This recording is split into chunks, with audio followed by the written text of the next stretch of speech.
Hello, hello, hello, fight fans all across the country and all across the world. It is my pleasure to be joined again this week by Dustin. As always, I'm Alec Carr. Monique had to work because even though we would all like to, we're not quite there of getting paid to do live streams. So we all do have to work, and occasionally we can't do the show because of it. But thankfully, I was able to hop on, so is Dustin. So we will be talking about fights tonight. There are tons of awesome headlines to talk about. And we got a cool Vegas card coming up where that I am personally invested in because I'll be rooting for my own Philadelphia native. But as always, we will start with our plugs. You can find me at Alec TD Carr. I say this every week. I got off the wall opinions coming out of there. A lot of fight stuff, but more basketball, Sixers, Eagles, and just football in general. There's been all kinds of Star Wars announcements, so I'm sure I'll be tweeting about that because I do love that kind of stuff. Not that it has anything to do with sports, but please, if you do disagree with me, if you do not like what I'm saying, please, please, please let me know about it and let's talk about it. As you guys know, Dustin and I love to yell at each other. We did it last week, and we do it all the time within the chats. So I do really love controversy, and you can find Dustin at No Censor Sports on Twitter. Please follow Fights Unwrapped on Twitter and follow Unwrapped Sports Network, guys. It is incredible. I'm so proud, and I know Dustin is too, to be a part of the Unwrapped Sports Network family. They're doing all kinds of crazy stuff. Industry, like game-changing stuff like these live streams. There's not a lot of people doing these right now. And it's just, subscribe to their YouTube channel. You want to find out more? Subscribe to Unwrapped Sports Network YouTube channel and just see all of the content coming out of it. It's going to blow your mind. You're going to love every second of it. If you want bets content, if you want to find out about sports betting, if you want to find out about football, if you want to find about football in New England, if you want to find about football or basketball in New York or California, we got all of that. We're all across the country. We're all across the world. We got people in Australia and Canada. It is totally awesome to be part of this network. Again, subscribe to Unwrapped Sports Network on YouTube and make sure you hit that little bell so you get notifications of when we're popping up and when all of our fellow streamers are popping up as well. And now on to what Amber used to say all the time: we got to pay our bills, and we'll do it real quick because I'm sure we're going to talk about our headlines quite a bit today, and we're going to do a review of the fucking awesome card to end out the pay-per-view schedule that happened last weekend. So, guys, please go check out. If you're old like me and you're trying to work out like you used to, even though every doctor in the world tells you you shouldn't be, you should probably be using RxHemp like I do. My back has been killing me. I ran out of my RxHemp, and thankfully the new bottle came in, and I was able to put on some last night on my back, and I feel fantastic. It does work. The stuff is crazy. It's just insane how well it works. So please, guys, go to rxhemp.com and use rxhemp-usn to get 10% off your entire order. It is a freaking amazing deal. That is rxhemp-usn to get 10% off your entire order. And then, as always, guys, I hope people were betting on mybookie.ag last weekend. If you use the promo code USN100 for 100% sign-up bonus last weekend, and you bet against Nunes, you are so happy right now. You made so much freaking money, and we will talk about that in a little bit. But, guys, that's why you should go to mybookie.ag, is because the people who bet on Amanda Nunes, who use this promo code to bet on Amanda Nunes, are dire. I probably took the whole week off of work because they don't need to. Again, that's visit mybookie.ag. Use promo code USN100 for 100% sign-up bonus. You never know when there's going to be an upset. That's what we learned from the past weekend. Betting on fights will get you paid. Again, I Uh, am so mad that I fumbled the bag. I could have just put a $10 bet on my girl Leanna, and I would have made $100. I would have made $100 off of a little smooth $10 bet that I wouldn't even care about. That I would have just ate if she would have lost, but I didn't do it, and I'm a fool. I'm a fool for that. I'm still. Well, there were a lot of people that there's a stat came out that Vegas that there wasn't a lot of payouts on it because people weren't betting against Amanda Nunes because why the fuck would you? Because she's Amanda Nunes fighting a nobody. I'm just talking. I'm talking about a funky ass $10. If I would have just bet a funky ass $10, I would have got $100. I'm so stupid. I did it with Megan Anderson. I have no idea why I didn't do it this time. I am a dum dum. Speaking of Amanda Nunes, though, let's jump right into it because I'm sure this will take up a majority of today's show, seeing as the Vegas card isn't. It's exciting for people like me, but it's not exciting for everybody. So let's jump right into it. Let's talk about this amazing card last weekend. The UFC wrapped up their pay-per-view schedule last weekend. In case you've been living on a rock and didn't know that, the last pay-per-view was last weekend of the year. It was an absolute show. I mean, it was Dustin. I was just on the edge of my seat watching that shit. Oh my god, was that fun to watch that card? Well, and it started off. I mean, it started off in the prelims. Really, the Josh Emmett, Dan Ige. The Tai Tuivasa knockout against Augusto Sakai, which would be on a main card any other time. Like that was Tai Tuivasa just got into the rankings. The guy's probably going to contend soon, and it had an amazing knockout in the prelims. And even the Bruno Silva fight versus Jordan Wright, the prelims were awesome. The freaking even though Dominic Cruz won and that was boring, but the prelims were awesome and the main card was awesome, and we're going to talk about it because it was history making. It was a lot of impact going into next year.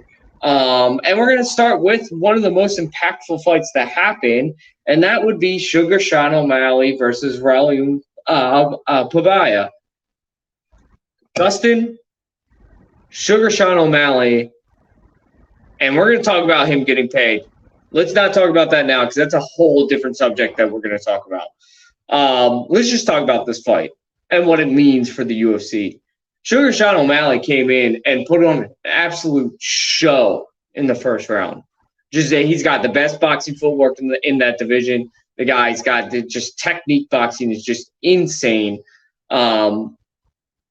And a lot of the people are trying to discredit him, which is fucking bullshit, saying that Pavia never fought down at that weight, at a bantamweight before. It's his first fight.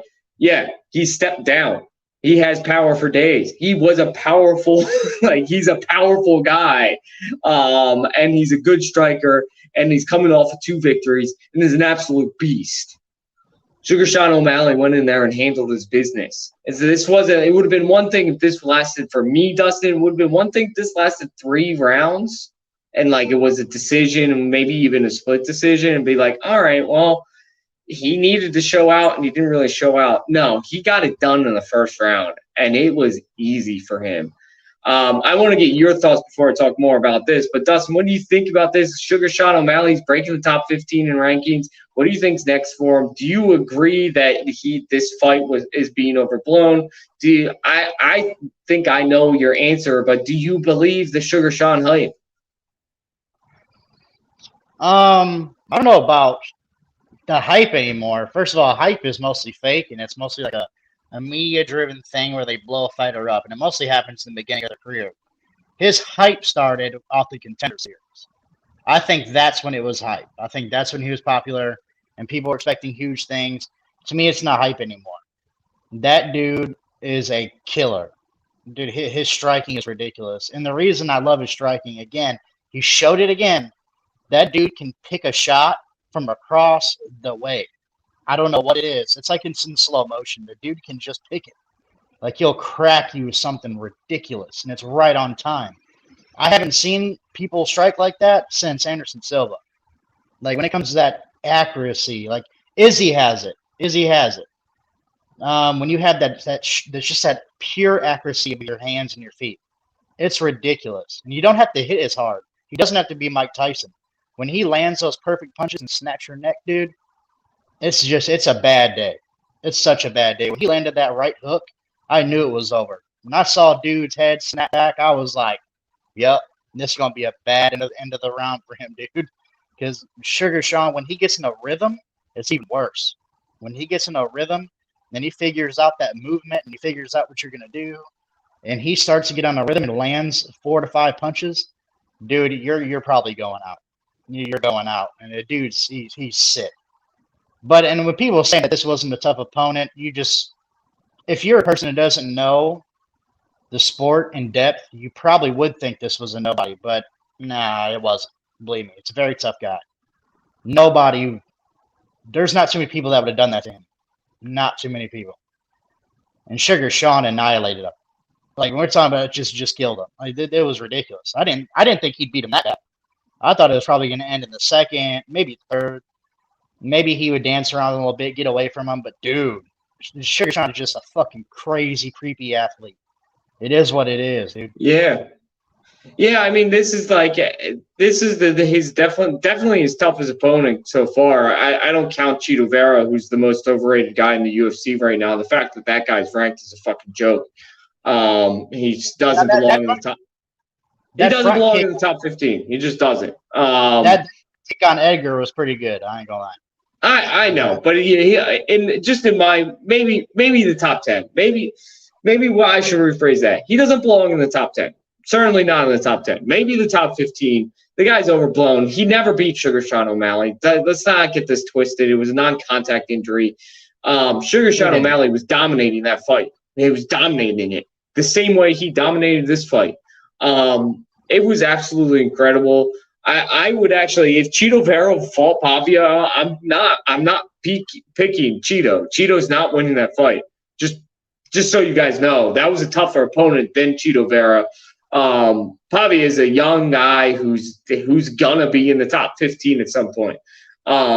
Sugar Sean, he just went up against the prodigy. I mean, I think that's an accurate nickname for him at this point. He's a prodigy. The guy's an absolute beast. Like you said, it's striking. I was comparing him to Conor McGregor for a while. But his striking is more accurate than Conor. The only thing you can compare him to with Conor at this point is his rise, his meteoric rise. And that's what the name I want to bring up. Conor McGregor, when he was coming up, everybody doubted him. Everyone doubted him. He kept going, I'm going to beat this guy. I'm going to beat this guy. I'm beating him in the first round, And then he even got all the way up to Max Holloway, and he absolutely annihilated Max Holloway. And people were like, well, Max Holloway's overrated. He's not as good as people think he is. It's just fucking bullshit. They don't want to believe in the hype. They don't want to believe. They just don't want people to be happy.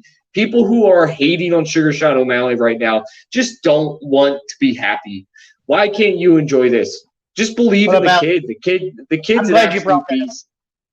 He's an absolute beast, and he's coming. He's coming, and he's going to be very dangerous. I'm glad you brought that up. I'm going to tell all fight fans right now, if you're watching this show, quit that stereotypical bullshit that if anyone has a social media following from having a good personality, that they're not a fucking real fighter. That is the stupidest thing I've ever heard in my life. And I'm a boxing fan. People do it to Ryan Garcia. That dude is a real fighter, okay? He's a real fucking fighter. That dude will kill. That dude's a killer. Just because he's a smiley person that likes to have fun and does stupid shit on the internet and is a little bit goofy does not mean they're not fighters. That's so stupid. You know what? It's really funny, Dustin. You know what's really funny? The same people who hate on Sugar Sean O'Malley, Ryan Garcia, like you said, Conor McGregor when he was rising up, all those people who hated those then point to Muhammad Ali. Muhammad Ali would have been the most annoying guy in the world on social media. Are you kidding me? Like, could you imagine the "I'm too fast, I'm too good" speech? That would have been all over the place. Like this is it's just dumb. I hate it. Listen, Sugar Sean O'Malley's a beast. I'm a fan. I don't necessarily like him outside of the octagon. I think he's kind of a douchebag outside of the octagon. But inside, the guy is an absolute monster, and I can't deny talent. And I root for him every time he steps into that octagon because he's smart. He's got a head on his shoulders. And not only is he one of the most elite strikers in the UFC right now, he is one of the smartest strikers in the UFC right now. He doesn't just go out there and rely on his pinpoint accuracy because that can get you hurt. If you rush in and rely on your pinpoint accuracy, you can get hurt if that's all you worry about. But he plays chess matches. He sets up strikes from the very beginning of the fight. That kick, he set up. He worked on that. It wasn't something that it's just, it baffles me when people say that. And he trains very hard. He's always in the gym. And he comes in with a game plan, and his game plan is obvious every time. So I just don't understand. People act like Sugar Sean O'Malley just steps into a fucking octagon and wins a fight because he isn't fighting anybody. You're an idiot. I'm sorry. I take away your fight card, your fighter fan card at that point if you don't respect this guy's talent. That's just my personal opinion. All right, we're moving on to the next fight because, like I said, this fucking card was absolutely awesome. And this next fight, Kai Kara-France against Cody Garbrandt. I should have listened to you guys. Should have listened to Monique in particular. Cody Garbrandt, go home. Just go home. You should have beaten this guy. You're a better fighter. You have more talent than Kai Kara-France. You do. Go home. You're done. Like, go fight for Bellator and dominate Bellator. Like, just stop, please. I'm tired of seeing your wasted talent. You won't learn your lesson. You just got outclassed in every sense of the word by Kai Kara-France. He's a good fighter. Don't get me wrong. He's a good fighter. He's just very deserving of his ranking. I wouldn't say he's overrated. He's underrated. He's just exactly where he should be. And Cody Garbrandt, you are elite talent, but you are bottom of the barrel brains. You're stupid. And I don't care if this is harsh or it sounds like, I don't like calling people stupid, so this is not lightly. But Cody Garbrandt, you're just not a very smart guy when it comes to being in the octagon, man. Your fight IQ is bottom of the barrel. It's not high. Kara-France made you look like an idiot in there. He made it look like you didn't know what you were doing in the octagon, and you deserved what came to you in that first round. What do you think? Where are you at on Cody? As everybody can tell, I'm very depressed. I don't believe in him, and I think he should leave. What about you, Dustin? What do you think? I'm more depressed than you because I'm a Cody Garbrandt fan. Like to the max. I love Cody Garbrandt. I agree with you, dude. Like what I tell you last show, dude. He's like a fucking bully when he's in there. I don't know what it is, but he loves to put his chin in there. He loves to fucking go at it. I don't get it. He's a good boxer. I have no clue why he always steps in the pocket like that and puts his chin out. I don't fucking get it. That's not something they teach in boxing. He's been boxing his whole life. I don't get it. It makes no fucking sense. Another thing about Cody, leave fucking Team Alpha Male. Please get the fuck out of that gym. Please get the fuck out of that gym. You're trained by a smart fighter in Uriah Faber, but I'm gonna be completely honest. When it comes to Uriah, he's not gonna be able to teach you to win shit. I'm just gonna be completely honest. TJ got out of there. Guess what he did? Won a fucking world title. Please follow suit. Please leave. You need to leave. Alpha Male ain't enough anymore, dude. I think that's a part of it. I think it's really a part of it, dude. He's nothing new. He's not learning anything new. He's over there just being Cody Garbrandt. He's making the same mistakes. So therefore, get the fuck out of town. Get out of that gym. Please.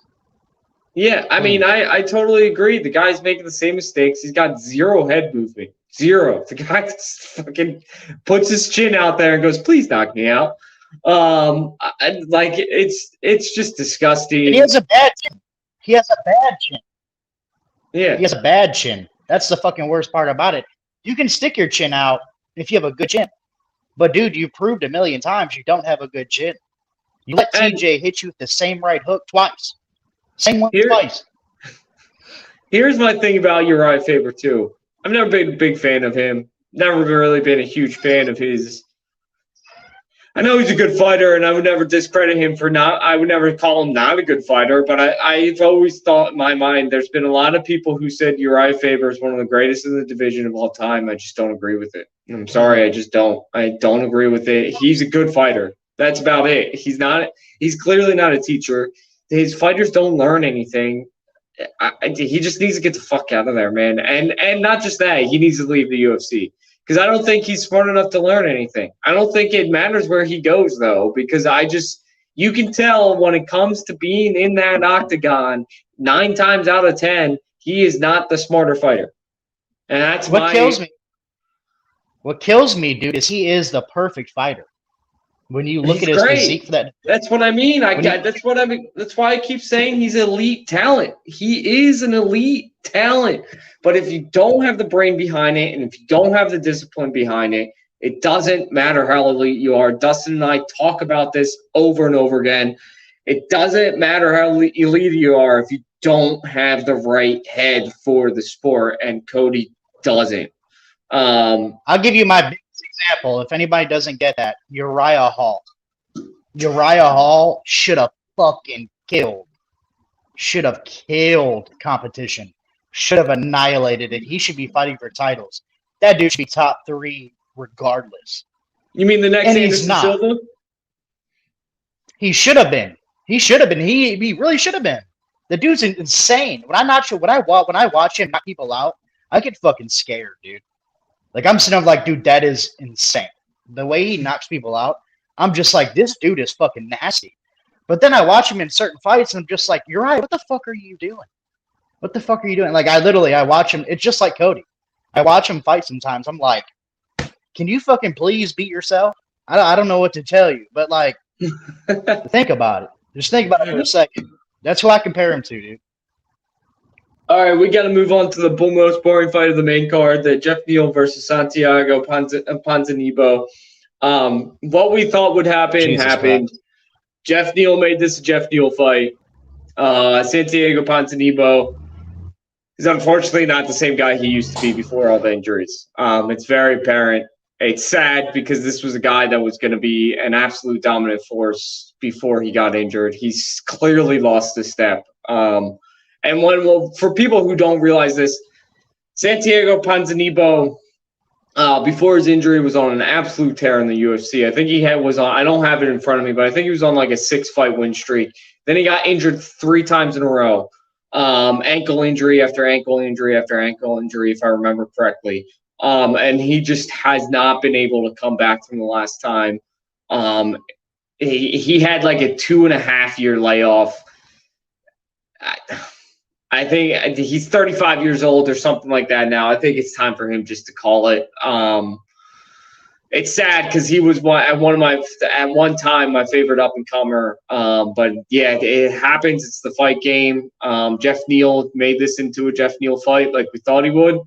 And Ponzinibo just couldn't do what he used to be able to do. Dustin, do you have any thoughts on this fight at all? That shit was boring as fuck. But, like I predicted he'd win. I mean, I kind of knew he would, to be honest. I mean, I don't want to, like, discredit my guy, you know. But at the same time, I kind of knew Jeff Neal was going to win that fight. I'm just going to be real. Again, it was boring as shit. That was probably the most boring fucking fight of that card. I'm glad Amanda Nunes came after that, because if I was Dana, I'd be sitting there like, dude, wait for this fight to come up because y'all are boring as fuck. Y'all ruining my card, y'all. Yeah. But, I mean, you put Jeff Neal that high on a card, it's gonna ruin it. Now, don't get twisted. Jeff Neal is a fantastic fighter. He is absolutely. I'm not trying to discredit him. He's just boring. He makes every fight boring. That's what he does. All right, let's move on because now we're talking about history. Now we're talking about groundbreaking for the rankings. Amanda Nunes lost. I'm pausing to let that sink in because it still shocks me that she lost this fight. And I'm going to get into a little bit about why I think she did. Juliana Pena is a good fighter. She's a really good fighter. She's a really good striker. Juliana Pena hurt Amanda Nunes early in the fight. And in my opinion, I'm not trying to discredit Juliana Pena at all. She fought a fantastic fight. She was on point. She was well prepared, and she made her belief into reality, and that's amazing for somebody to be able to do that. So I want to say that first. I want to give all the credit in the world to Juliana Pena before I say what I say about Amanda Nunes. Amanda Nunes got hurt. Amanda Nunes hasn't been hurt in a long, long time. And what it looked like to me was after Amanda, and I've watched this fight 3 or 4 times now, after Amanda Nunes got hurt, she forgot what to do when you get hurt. She sat in that pocket and just was literally, Dustin, throwing at air. She was throwing at the air because it looked like she forgot what you do when you get hurt. She didn't go into protection. She didn't try to shoot the takedown. That first round, she absolutely dominated Pena. It was like, oh, God, this is going to be a bad fight for Juliana. She annihilated Pena. That might have been a 10-8 round in that first round. Especially with the judging today and how it's judged today. But then in that second round, Pena came out. She put some combos together, and Nunes did not react the way that she would have in her early career. I hope there's a rematch. There's talks that Pena is not going to do a rematch because she's better than Amanda Nunes. She doesn't have to fight her again. Fucking bullshit. I am predicting right now that in the rematch, Amanda Nunes, especially with all the shit talking Pena is doing, is going to knock her out early in the first round. Amanda Nunes, still in my opinion, I don't care what anyone fucking says, she's the better fighter. She got rocked and she didn't know how to react. Dustin, your thoughts? You're not gonna like my response, dude. You're not gonna like it. I agree with Joe Rogan. That shit was inexcusable. I'm not gonna sit here and be like, oh, she didn't know what she was doing. That shit was inexcusable. She got her ass beat. That was no. First of all, she did exactly what Amanda Nunes is known to do. When she got hurt, she got into a little brawl. What'd she do? Start throwing punches. She landed a couple, and she thought she was going to take her out. That was her problem. She thought wrong. That was her problem. She thought she shot her wad, and she thought she was going to punch her out, and that shit didn't happen. It was inexcusable. Why would I hate that? Now, in my opinion, inexcusable. Stop doing that shit. If you know you're not doing it, she didn't fall from plenty of those shots. She didn't even back up. Therefore, dude, you got to realize that you're not in front of somebody you can just beat the fuck up right now. So literally, she absolutely was gassed because she didn't know what the fuck to do anymore. Because she thought, again, she had that I'm going to win, I'm always going to win concept. And the fact that the reason she didn't know what to do when she was hurt, because she don't expect to be hurt. She it's that I think I'm gonna win mine.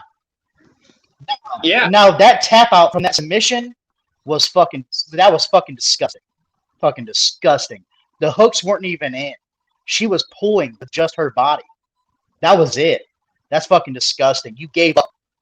You didn't check out. Dustin, you fucking gave up. Dustin, I don't disagree with you at all. I think you're 100% right. I was going to say the same thing. I'm not trying, like I said, I'm not trying to take away credit for Juliana Pena.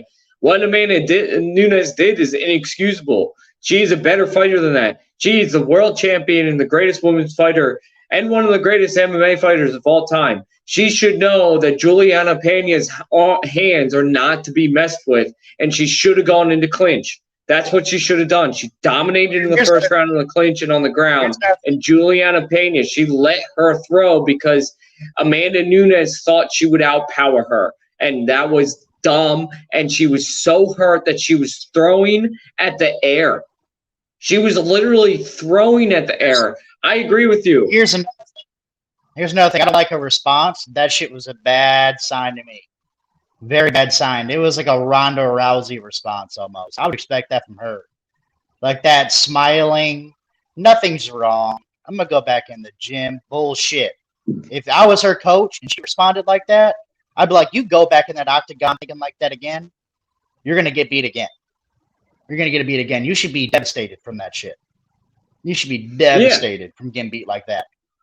Yeah, and I don't know. It's hard. It's hard to put myself in those shoes of being the absolute dominant force and then losing. How are you going to react? I don't fucking know. I do believe in Amanda Nunes. I believe in her work ethic more than I believe in Ronda Rousey's. I believe in her as a fighter more than I ever believed in Ronda Rousey. I think she'll bounce back from this just fine. I don't want to spend too much time on this because we do still have a lot to talk about it. But Amanda Nunes dropped in the pound-for-pound rankings by 2. There are now Rose Namajunas and Valentina Shevchenko above her, which is totally okay. Anyone who has an issue with it can fuck off. She lost. Valentina Shevchenko and Rose Namajunas are on winning streaks. Amanda Nunes lost. It is what it is. When she goes back into the octagon and she proves that she can beat Pena, she'll probably be right on top again. But for now, she lost. She doesn't deserve to be ahead of them in the rankings. And all the Amanda Nunes fans, which I am a proud member of the Amanda Nunes fan club. I love her. I think she's great. But she lost, and it's just a fact. And this happens to great fighters. Great fighters lose because, like Dustin said, and we have beaten the drum on this again many times. If you go into that, and we're going to beat it next fight too. We're going to beat that drum next when we talk about the main event of this. When you go into the octagon, it doesn't matter how good you are. When you go into the octagon expecting to win, because you are the best and you think in your mind you're the best and they're just going to hand you the belt, you will lose. It doesn't matter. You will lose. And moving on to the last fight of this card, we saw a perfect example of that. Dustin Poirier going up against Do Bronx, one of the most improved fighters, a guy that I have said many times has taken his game and expanded on it more than any fighter I have seen in recent history. Dustin Poirier went into this fight telling people about his next fight, his first title defense, telling people that he couldn't wait until he had the belt, telling people that he was going to fight this guy and then that guy and then this guy, and then Conor could have a shot at the title if he wanted it. Forgetting that Do Bronx is the greatest Brazilian Jiu-Jitsu artist in MMA right now. Just period. He just is. And a hell of an improved striker. And I want to talk about this. And we're going to go get into Dustin Poirier more about his comments afterwards. So, Dustin, let's leave that for headlines because that's going to be a whole headline. Dustin Poirier looks great in that first round. That first round, he looked fantastic. He rocked. He hurt Do Bronx a couple of times. So this is the difference between Do Bronx and Amanda Nunes. Do Bronx never came into this. He came in with all the respect in the world for Dustin. He came in not knowing if he was going to win, but putting in the work to win. Dustin hurt him a couple of times in that first round. He hurt him good, but he couldn't close.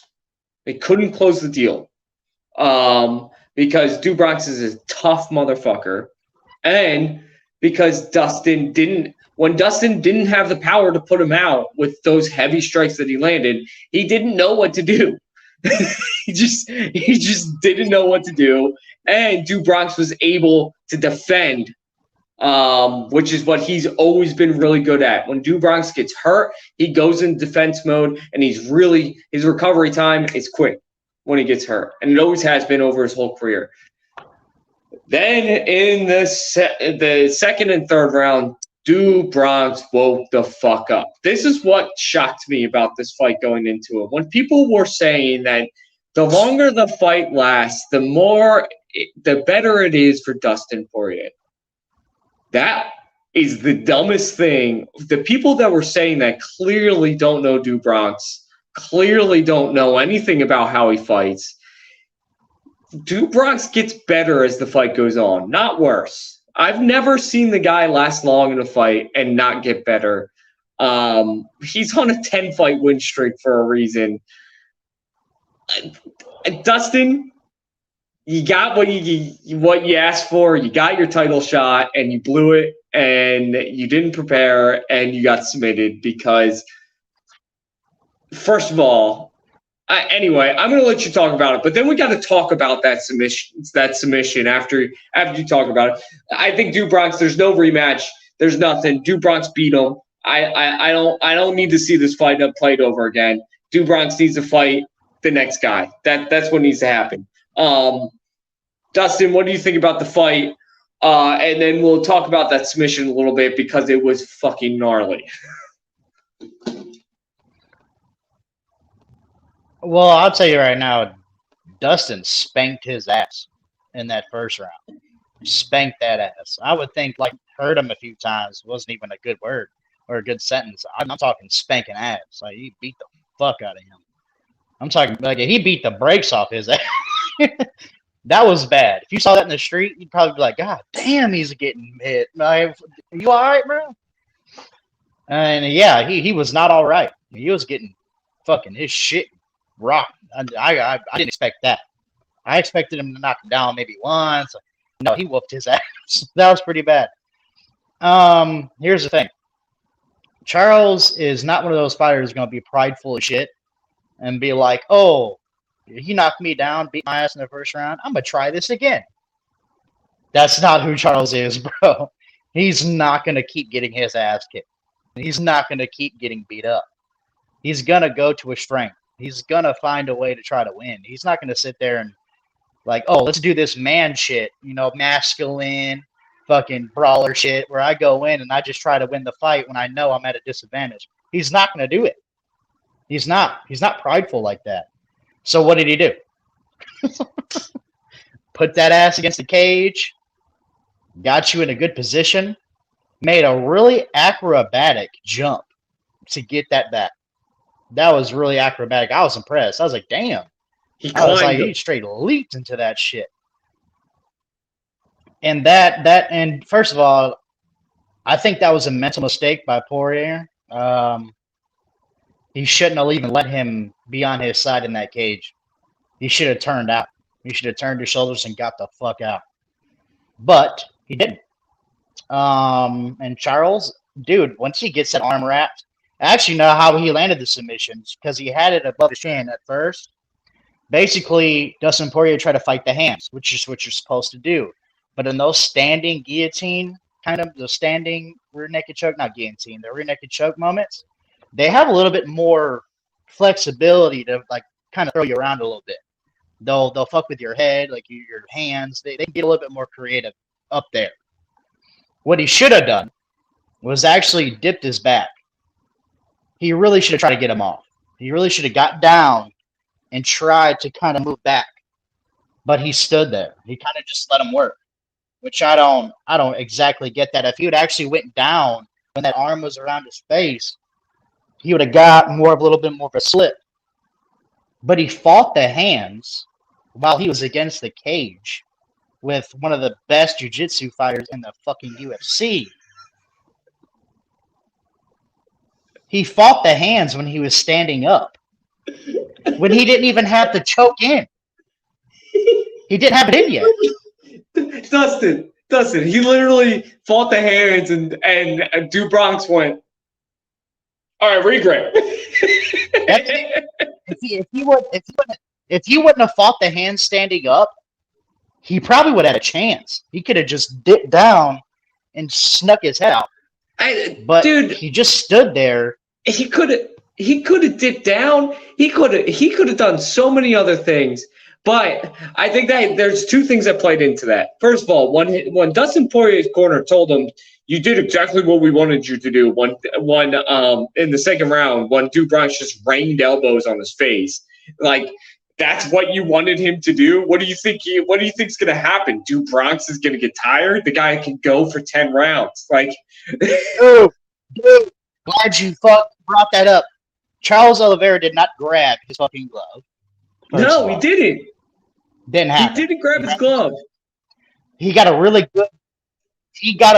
good, clean grip on that wrist. And if you're really good at jiu-jitsu, you're really good at wrist control. They're fucking insane. Here's where it goes. I was just going to say what Dustin did afterwards was actually illegal. He was breaking the rules. He was like, and that pissed me off because Joe Rogan and the fuck crew that is next to him was saying, well, this is exactly where you want to. Maybe Dustin Poirier is doing this on purpose so that Duke Bronx gets tired, because if this fight lasts a long time, Dustin's going to win. It's like, are you fucking kidding me? Dustin's got no gas tank compared to this guy. Duke Bronx is a crazy Brazilian jiu-jitsu artist. They train in the harshest fucking conditions in the world. Are you kidding me? Again, we're gonna go back to this play-by-play. Okay. So again, Dustin kind of had him on his back a little bit. Okay, that's fine. So when people say grab the glove, we'll go back to that moment. He grabbed the wrist and he had control of him, right? What did he do? What did Dustin do? He swept over to land in full guard? What the fuck? Why would you want to be in Charlie Oliver? I would never want to be in his guard. Matter of fact, I would do everything in my power. I would have drop kicked him Jeff Hardy style in his thigh to not be in his fucking guard. No, hell no, Charles Oliver. I'm not getting in his guard. You're insane. Why would you want to be in his guard? Why would you sweep over to that? I don't get it. Don't ask me. And he got fucked up. And the thing of making someone tired where they're on top of you, that's impossible. It's impossible. They're putting their weight on you. They're putting their weight on your chest. They're putting you're carrying them. You're lifting. And not just that. You're breathing hard. Not just that, Dustin. The elbows he was raining down. Dustin wasn't even trying to really cover up. He was letting him rain elbows down. Dustin wasn't trying to move. He wasn't trying to gain position. He was just letting him rain down elbows. And this is where I'm going to get to it, because we do have to move on. We do have more things to talk about. But this is where I was going to get with it. I think Dustin was hurt. I think he only knew to fault the hands because it's all he could do. I think he did not come. He did not look like he was all there coming into that third round. He was hurt. He just got landed, I don't know, what do you want to say, 20, 30 elbows? He got beat up. And they were all, and DC was saying, well, they're not landing, they're not grazing elbows, so they're not. I hate when DC says that. He says it all the time. Yes, the goal is to cut with the elbows. I understand that. But when you're landing clean elbows and the guy's head is bouncing off the octagon, you are doing serious fucking damage to his brain. Not making him bleed, but you are hurting that brain. Elbows fucking hurt. Yeah.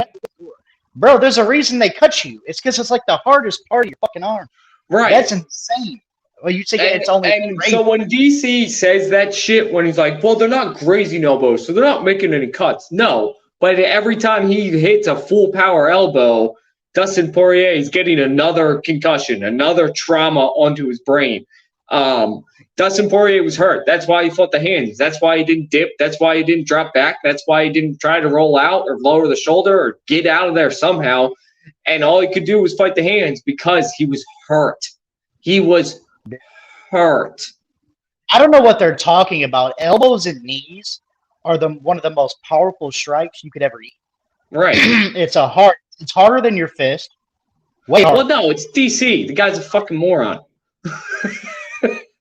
I don't get it. If you get kneed in the fucking my face, other issue, we can talk about this we're talking about this in a different stream. My other issue is the blatant favoritism of all of the announcers. Oh my God, they were like, oh yeah, Dustin Poirier, he's so good, he's gonna win this fight. I fucking love Dustin. Dude, he's not the champ. Stu Brock's the champ. He's the champ for a reason. He'll probably be the champ for a couple more months. We'll see who he's got to fight next. But he's going to be the champ, and he's probably. I think we'll probably have one more title defense before he has to fight somebody who's going to easily beat him, because it's the next Khabib, and he's going to reign the 155 division for a long time. I don't know about easily beating him. I don't know about all that shit. Anyway, we gotta move on, Dustin. I'm sorry to cut you off, but we're at 45 minutes, so we gotta move on. We're gonna skip some of our headlines because some of them don't really fucking matter, but we'll talk about the really big ones. Now, while we're on the subject of Dustin Poirier, again, remember, Dustin, we're already at 45 minutes, so we can't talk about this for as long as we wanted to. But Dustin Poirier is now stating that he will never fight at 155 again, that the weight cut is too hard for him, that he is killing himself. He doesn't want to climb the mountain again at 155. He'd much rather just fight a Diaz brother.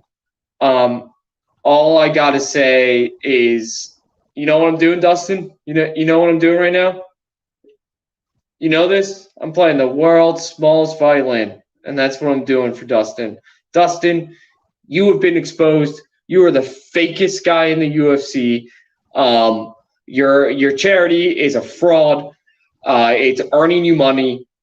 Look it up. I'm sorry. I'm sick and tired of this guy acting like he's charitable. He doesn't give a fuck about any of the stuff he talks about.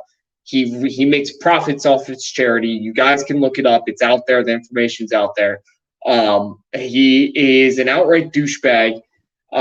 He treats people wrong, and he blames everybody else for his problems except for himself, which is why he will never be a champ.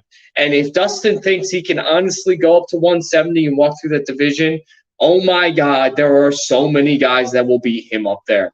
There are so many guys who are better than him, bigger than him, up there, who will absolutely annihilate him. Can he beat a Diaz brother? Sure. At this point, Diaz brothers in their prime, probably not. But can he beat a Diaz brother? Yeah, he can beat Nate. He can beat Nate right now. But he's not. He better not ever think he can beat Kamaru Usman. He better not think that he can beat any of those guys at the top. Because he doesn't stand a chance against Kamaru Usman, Gilbert Burns, Leon Edwards, Vicente Luque, Wonder Boy. Not a chance in hell. Not a chance in hell, dude. So I just the guy's a joke. Dude, if you don't want to fight at 155, just fucking fight a Diaz brother or retire. Just be done, dude. Because you're never going to be champ of any division because you don't have the mindset for it. You think you're going to walk in and become a champ just because you're Dustin Poirier. You're exposed for the fake, fraudulent human being you are. Pack it up and retire after you fight the Diaz brother. Because I'll tell you what, Dustin, right now, I'm not paying for that fight. I don't care about that fight. I don't care about Dustin versus Diaz. The only Diaz fight I care about is Conor Ferreira. That's the only one I want to see. Other than that, I don't give a shit. Fuck Poirier versus Diaz. Go ahead and fight him. I don't care. I'm not watching. I'm not tuning in. Dustin, just retire. That's all I got about this. Dustin Poirier, you're being a big fucking sissy. You're being the biggest sissy like I've ever seen after a title loss. Get the fuck over it, dude. You got beat by Charles Oliveira. He's a good fighter. You guys are sitting over here acting like he's a fucking slouch, and you just got beat. Now your career is over. No, it's not. Dude, you have plenty of fights at 155. Plenty of them. You haven't fought a lot of these guys. You could go up against Islam. You can fight Michael Chandler. You can. Well, he beat the shit out of Gaethje if I remember. I don't think he wants to fight him again. But you have so many fights at 155 you haven't even explored yet, dude. Like, what the fuck are you talking about going up with the 170? So, first of all, the fighter you forgot to mention was Colby Covington. I think Colby would serve him up on a platter. If you really ask me, serve him up would fucking wear him down ridiculously. And I'm telling you right now, 170 is not your division guy. It's just not. You mean you're telling me that you have a problem cutting to 155? You cut down to 145. You weirdo. What the fuck are you talking about? 155. Dustin, I'm glad you brought that up because I'll let you keep talking after this. But he said the same exact thing when he was cutting for 145 when he couldn't beat anybody of note, when he couldn't beat Champ. He said the same exact thing, that the cut was wearing on him and he's going to step up. He's not that big. He's not that huge. I don't know what the fuck he's talking about with the big cut. Like, I don't get that shit. No, you just lost, and that's okay. You know what his problem is? He wants to be Conor so bad. He wants to be Conor McGregor. I got news for you, dude. Conor earned that shit. Now, did you beat him in his latter career? Sure. But Conor earned it. Conor earned that shit. He had to climb and earn that shit. That's how he became Conor McGregor. You don't just become Conor McGregor, dude. You got to do some crazy shit to become that man. And I think you want to be him so bad. And it's so crazy to me. Like, you want to be him so bad. And we'll talk about this in future fights because I think there's going to be more headlines coming out about people still not giving Do Bronx in the 155 division the credit that he deserves. Because you know for damn well Gaethje's going to dodge the shit out of him. We got to move on. Dustin Poirier, you're fake. You're fraud. Stop using the excuse of the weight cut. You're not big enough to fight at 170. Fuck off. That's all we got to say. We're moving on to a fun, quick little headline. O'Malley has been kind of Sugar Sean O'Malley. That we mentioned we were going to talk about him again. He has been kind of groundbreaking in fighter pay, holding out against fighting the top 15 guys until he got paid. He's the first fighter to really ever do that. He was saying, I'm not fighting these guys and I'm not fighting in New York. I'm not fighting here. I'm not fighting here until you fucking pay me. Dana White had to respect his wishes because he can't lose a commodity like Sugar Sean O'Malley, and booked him a fight against Pavia and won. And now he's entering his contract negotiation. And Dana White, to his credit, says, I think it's an exact quote, I'm paying the fucking guy. And the Sugar Sean O'Malley said over and over again, I don't want to leave the UFC, but I know my worth and I want to get paid before I start contending. Sugar Sean O'Malley, all I got to do is just give him a round of applause. What he did, what he said he was going to do worked, executed the plan perfectly, and Dana White respected it, and I got to give Dana White credit too. This headline just makes me happy, and that's why I wanted to talk about it. I don't know if you have any thoughts on this. I'm just very happy that this is happening. I can't wait to see the headline that he got paid. He has the most leverage of any UFC contract I've ever seen in my life. Dude, he's going to walk into that meeting with Dana and be like, hey, go ahead and put my money on the fucking table, bro. Go ahead and Where's drop my it. briefcase? Might as well. He might as well drop that cash, dude. You might as well drop it. And it's going to work out. I promise. It's awesome. You can tell. It's very rare that Dustin and I were both smiling at the same time, and we're both very happy about this headline. We're moving on. This is going to be our last headline because I think this is very interesting. There's some other stuff that we're going to have to skip this week. Dana comments on Izzy. I'm sure that's a story that will unfold more.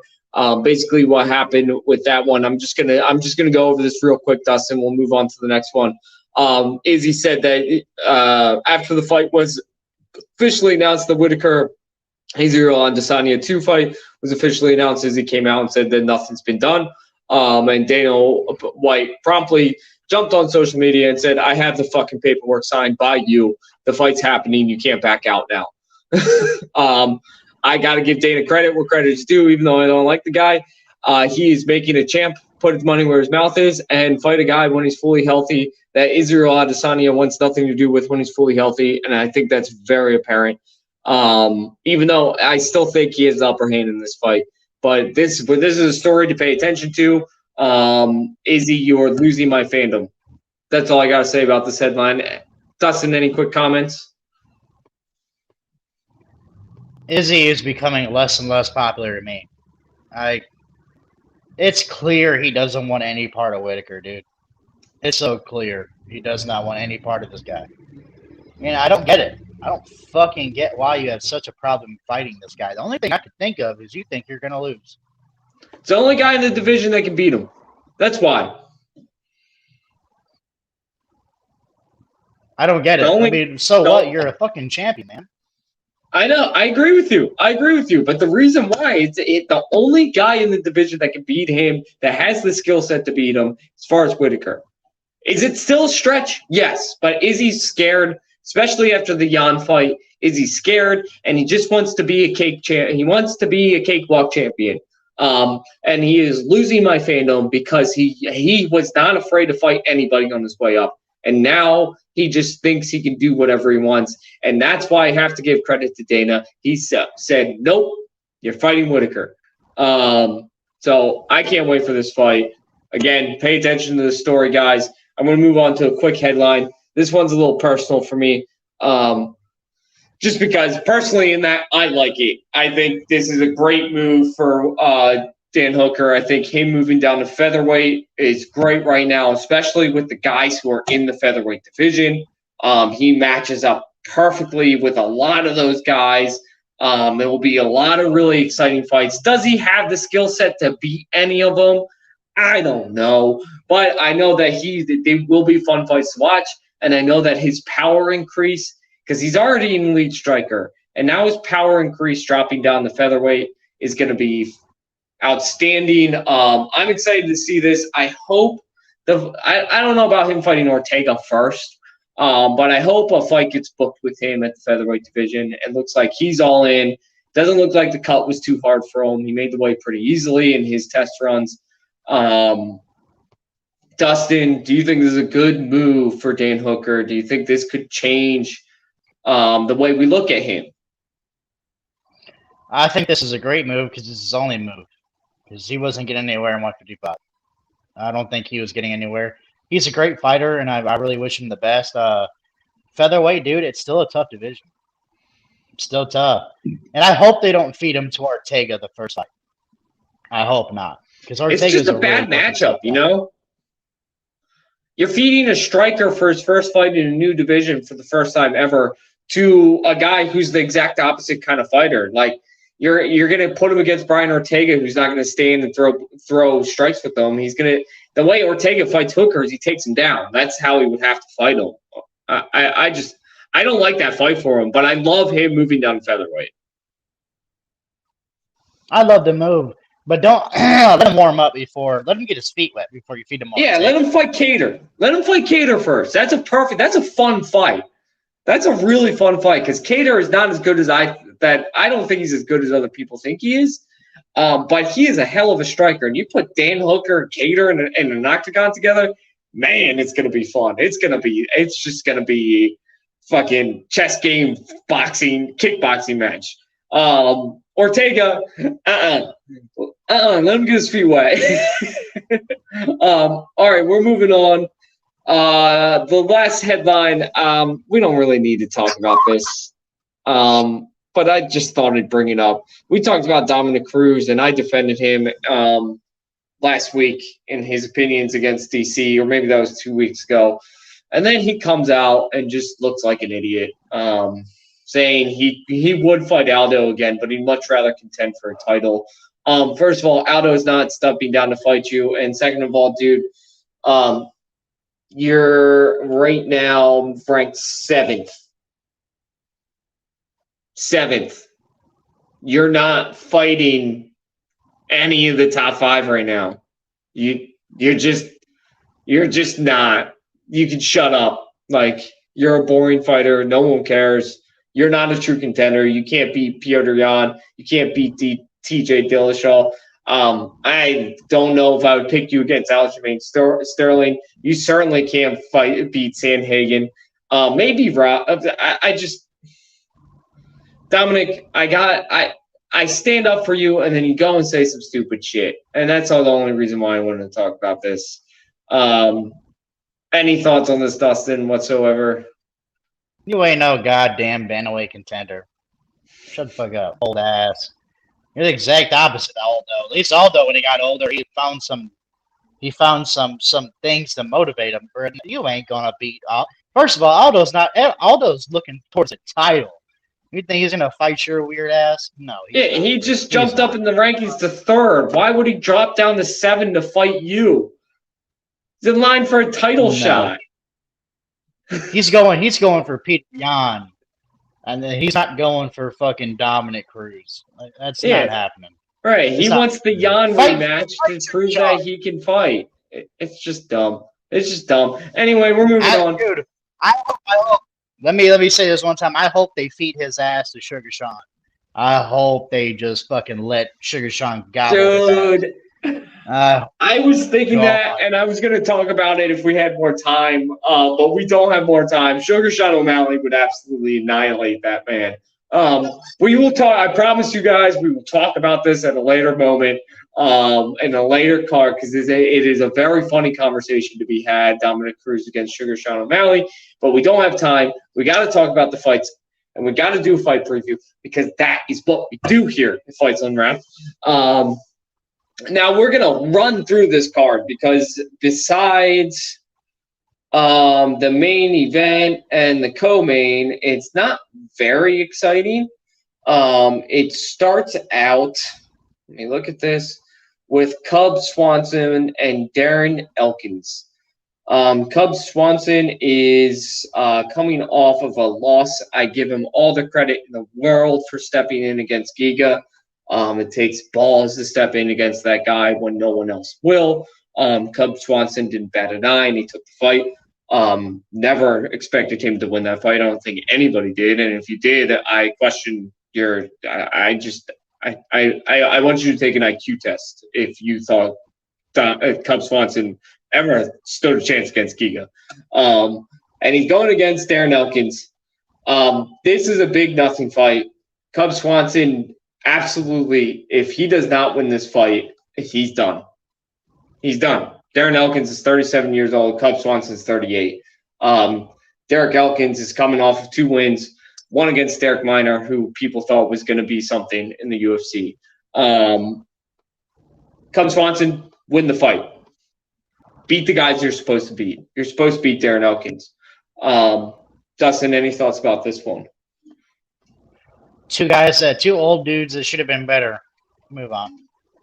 Exactly. All right, we're moving on.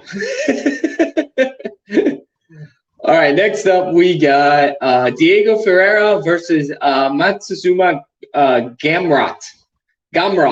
I can never remember how to say his name. The Gamer, as he's known, is coming off of what was a big win against Jeremy Stevens. That Kimura was nasty back in July. I love seeing a Kimura. I don't know about you. It's a submission that a lot of people go for and then don't end up getting, or they fake that submission. So when it's actually landed, I get excited. But he goes against Diego Ferreira, who is no joke. Yes, he's coming off of 2 losses to Neal Dariush and Gregor Gillespie. But this guy is no joke. This is a guy that has beaten Anthony Pettis and has beaten other guys. He's 36 years old. I am personally gonna pick the Gamer, Garmont. I think the guy is. I'm not gonna call him a contender or a future contender. He's 31 years old. He's on a 2-fight win streak against 2 decent guys. But this is a fight he should win. He's better than Diego Ferreira, and if he gets in trouble on his feet, it will be interesting to see who can win this on the ground, but I think Garmont is a good wrestler and will do this. Any thoughts on this fight? Oh, I can't stand Jeremy Stevens, by the way. Neither can I. Guy's a douchebag. That fucking dude. He's got talent though, but he's a douchebag. I'm gonna go with Ferreira in this fight. I think he's gonna win. I could see Ferreira winning that fight. I could. It's a big nothing fight. Neither of these guys are contending anytime soon. All right, we're moving on. We got Rafael Asuka. I can never say his name either. Asuko. who's close to 40 years old on a 3-fight losing streak against Ricky Simone, who's 29 years old and on a 3-fight win streak. I like this guy, Ricky Simone. For those who don't know a lot about him, he has some pretty cool wins. He beat Davashili with a technical guillotine choke, which is not something you see a lot of. It was a really weird thing that happened. He's got some nasty chokeholds, but he is a striker and he will win fights. I like him in this fight. I think he beats Assunção. Sorry, I got it right that time. Who's coming off losses against, granted, it's against Cody Garbrandt and Corey Sandhagen and Martin Moraes. So 3 legit guys. And he's beaten Rob Font and Aljamain Sterling. So I think this is going to be a good fight. I think Simone makes this his fight, though. He takes this to the ground and tries to win the fight that way. Any thoughts, Dustin? I'm gonna just go with Simone off default. Yeah, in my opinion, he's just the better fighter right now. Assunção is also like 39 years old. Like, he's not a young buck. So this is one of those fights where I just don't. I have no excitement for it. If Simone can win, then I'll start paying attention to him. But other than that, again. And then we got Amanda Lumos versus Angela Hill. That's right, guys. Angela Hill is back for some reason. I got Amanda Lumos in this fight. She's been in the UFC. She's been on a bit of a tear with a 4-fight win streak. She's a good striker. Got some good. Well, no, sorry. I'm thinking of somebody else. She's a good striker. I think she beats Angela Hill. I think Angela Hill is on her way out of the UFC. I know she beat Ashley Yoder recently. She got annihilated by Tisha Torres more recently. I think Lumos wins this fight. I just have never been a huge Angela Hill fan. I don't think she's – I think she's talented. I don't think she's ever going to be talented enough to do anything. And she should more likely than not just retire. Dustin, what do you think? Angela Hill has actually been robbed a few times. I'll give her that.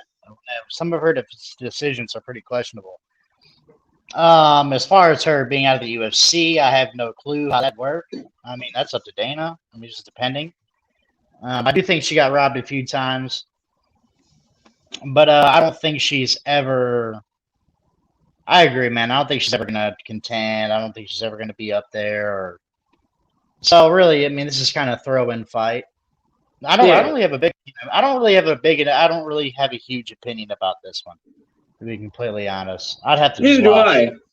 This is a setup fight for Amanda Lumos. This is to get her popularity to be the name that's known. And if she loses. And if she loses, then it's Angela Hill gets another fight. Angela Hill is 36 years old. She's got to win this fight, otherwise she's not going to get another young contender. That a young person, like, she's 36 years old. She got annihilated by Tisha Torres. Beat Ashley Yoder, and I'll give you the Michelle Waterson fight, the split decision. Yeah, I don't know about that one. Don't know about that one. As much as I like Michelle Waterson, I have a personal connection to Michelle Waterson. My now fiance actually trained under Michelle Waterson. So I'd like to tell her that she is absolutely beautiful. That woman is fucking gorgeous. Michelle Waterson, I'm sorry. I'm a big fan. If you ever watch this, I am a big fan. But you lost that fight. I'm an honest fan. You lost that fight. All right, we're moving on because now we got the co-main, which is a little baffling. And I know, guys, we're going way over, but I promise you we'll be quick. But we do break down fights here. That's what we do with Fights on Wrap, so I got to do it. We got Stephen Wonderboy Thompson, one of our personal favorite fighters at the Fights Unwrapped team. We all love Wonderboy. For some reason, he's going down in the rankings to fight Bilal Muhammad. I don't get it. I don't understand it. I know that Stephen Wonderboy Thompson is coming off a loss against Gilbert Burns. And I know if he had won that fight, he would have been in line for a title shot. But to then go from Gilbert Burns to Bilal Muhammad is a bit of a joke, in my opinion. I think it's disrespectful to one of the sure shot Hall of Famer UFC fighter, to make him step down from being a top 5 opponent to fight Bilal Muhammad. Bilal Muhammad's good, don't get me wrong. I know he beat Damian Maia, but he beat Damian Maia last year. I mean, this year in June. Not the prime Damian Maia. Other than that, he had no contest with Leon Edwards, which, if we're being honest, we all know that was a loss. It should have been a no contest. It was granted the guy, he couldn't continue. There's no way he was going to fight. But if he had, he was so close to getting knocked out already. Bilal Muhammad's a good fighter, but to step up from that all the way to the 5th ranked fighter in the UFC, like, come on, Dana. Come on, matchmakers. You gotta do better than that. You can't do our boy Wonder Boy like that. I'm sorry. I'm picking Wonder Boy in this fight. I think he takes this personally. Wonder Boy never turns down a fight, so of course he signed the paperwork. I think he's taking this personally. I think he's gonna go out there and be the nice guy, but I think he gets this done and wins it in a decision in a very impressive way. Dustin, what do you think about this? Do you agree with me that this is kind of a joke? After his loss against Gilbert Burns and shit like that, they might be trying to set up Wonderboy to be going down the rankings, which Dana and the matchmakers do sometimes, man. They shake it up a little bit. I don't think they even want him to fight the champions, to be honest, because he's a weird guy to fight. This is a bad matchup for Muhammad because he's a very clean striker. Don't get me wrong, very, very technical. Wonderboy is a very long karate guy. It's really hard to get on in him. And Darren Till and all them, and they're a little bit bigger. Muhammad's not that big when it compared to some of those guys. You know what I'm saying? It's just a little bit weird. I think Muhammad's too small. I don't think he's going to get in too much range when it comes to Stephen Thompson. I think Wonderboy probably pulls this out in decision, and I'd give it 30-27. I don't see Muhammad taking advantage at any point. Yeah, I think this is ridiculous. But we're moving on. We're going to talk about one of my favorite guys in the UFC. One of my favorite guys in the entire MMA. I got to talk about my boy Chris Daukaus. Philly's own Chris Daukaus, Dustin.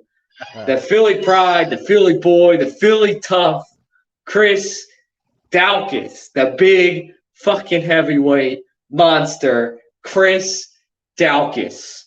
This guy is on a tear, Dustin, a fucking tear. He has not lost a fight in the UFC yet, coming off of a very, very impressive victory against not a top-ranked opponent, don't get me wrong, but the way he beat him was exactly how a top fighter is supposed to beat somebody like that.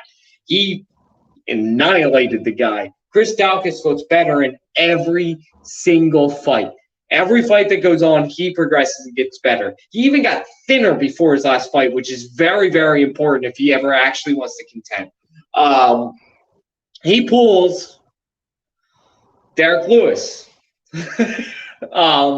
This was a little shocking to me, Dustin. Derek Lewis is somebody that Dana White's been trying to market for a long time. He's been somebody who Dana White has been favored for a very long time, who has probably gifted him fights that he has no business being in, i.e., the Cyril Gahn fight, i.e., when he fought against DC. Derek Lewis had no business being in the octagon with either of those guys. Derek Lewis is a show fighter, man. That's what he's there for. He's there to put butts in seats and knock people out. I am terrified for Chris Daukaus in this fight. I think it's too soon. I would have liked to see him pull somebody else first. I'm going to go with my guy, though. I know I'm picking with my heart here, Dustin. I'm going to go with my guy. I can't pick against Philly fighters. I just can't do it. Can't do it. I won't do it. Can't make me. Chris Daukaus wins this fight. I think he puts Derek Lewis, and I'm going to throw out there, I'm going to even go more with my heart, Dustin. I'm going to pick so hard with my heart. Chris Daukaus knocks him out in the third round. That's what I'm seeing. I think Daukaus has more cardio, and I think if this fight gets beyond the second round, Daukaus takes the upper hand, and he wins this fight and can make Derek Lewis, who's gotten zero ground game, just stand there and throw with his feet planted, where Chris Daukaus will still have energy left. That's if he can get there. Dustin, what do you think? Am I a total idiot? It's all right. You can call me that. I'm picking with my heart. Fuck no. Derek Lewis is nothing but a slower and bigger Rampage. That's it. He's a slower, less athletic version of Quentin Rampage Jackson. And honestly, he's not as good, in my complete opinion. I don't know what the big buzz around Derek Lewis is. People think he's funny. I don't. I don't. I don't see what my balls are hot makes sense of. I mean, it wasn't that funny. I don't know everybody likes the guy so much. He was telling Cyril Gane and shit, oh, well, fuck you and fuck him. Well, he beat your ass, dog. So, but here's the thing about Derek Lewis. I'm voting for Gauki. I think he's gonna beat him. I think he's gonna beat him. Get Derek Lewis out the first round. Don't let him tag you in the first round. Drag him out to the second and third, and you're fine. In my complete opinion, I don't like Derek Lewis. I literally think he's a slower and less talented Rampage Jackson. That's what I see. I agree with you. My feelings on Derek Lewis are very well known, I think, at this point. I think he's extremely overrated. He goes into every fight with a puncher's chance. But that's why he's got a really strong. He is the most, other than probably Francis Ngannou, the most powerful fighter in the heavyweight division. One of the most powerful fighters we've ever seen in the heavyweight division. If he lands a shot, you're going night-night. Period. Doesn't matter who you are. He's done it over and over again to guys we thought he was going to get annihilated against. He beat Curtis Blades. He absolutely, that was shocking. Curtis Blades should have annihilated him. But he landed a clean uppercut and put him out. Chris Daukaus, though, is a very smart fighter. He is a striker. What's funny about Derek Lewis is he struggles against strikers. He always has, because pure strikers won't let Derek Lewis. They'll let Derek Lewis just swing and miss. They know how to get out of the way of those heavy shots. He has always struggled against strikers. And just look at his fight history. His wins are against guys who shoot for takedowns and get caught. That's who he beats. He can't beat a pure striker. Chris Daukaus, though, a big boy, because he's a big boy. Is actually deceivingly very fast and very quick and has good cardio for his size. And is light on his feet for his size. He can get out of the way. That's why I'm not just picking. I very rarely just pick with my heart. I just like saying it. Chris Daukaus is a guy that could beat Derek Lewis. If he beats Derek Lewis, though, we're talking about a Philly fighter, Dustin. We're talking about a Philly fighter jumping up to the top 5. What about that? I'm so excited. he beats Derek Lewis, who's the third guy. There's no reason why he shouldn't leapfrog Alexander Volkov at number 5. No reason whatsoever. I'm excited for this. I'm excited for my guy. I'll be watching. I'll be tuning in to make sure Daukaus gets the job done. With that, guys, we're way over our time limit. I'm going to end the show. Dustin, thank you for coming out. Guys, remember, please follow and subscribe to Unwrapped Sports Network on YouTube. And follow it on Twitter. Follow Fights Unwrapped. Follow me at Alec TD Carr, and follow Dustin at No Censor Sports. We appreciate it. We appreciate all your viewership. Love you guys. Happy fight week. See you all next week.